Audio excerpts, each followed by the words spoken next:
সে শুধু তুমিও গো, এত কাছে আছো তাই, কে যেন বলে গো আমায় আজ পৃথিবীতে নাই ব্যথা নাই।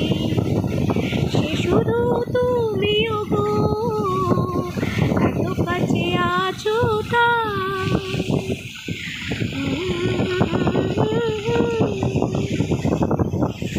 অসাধারণ, তুলনাবিহীন আমার আজকের এই জার্নি।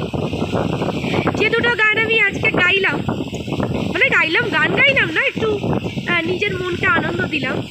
এই দুটো গানই আমার শেখা কিন্তু আমার বাবার থেকে। তো যে টি শার্টটা আজকে আমি পরে আছি সেটাও আমার বাবার, আর যে গানটা আমি গাইতে গাইতে গেলাম সেটাও আমার বাবারই পছন্দের গান। সেই গানটার সুরটাও আমার বাবার কাছ থেকেই তোলা। আমি আর মা জার্নি করব, বাবার সঙ্গে থাকবে না, এটা হতেই পারে না। তাই এই গান দুটোই গাইলাম।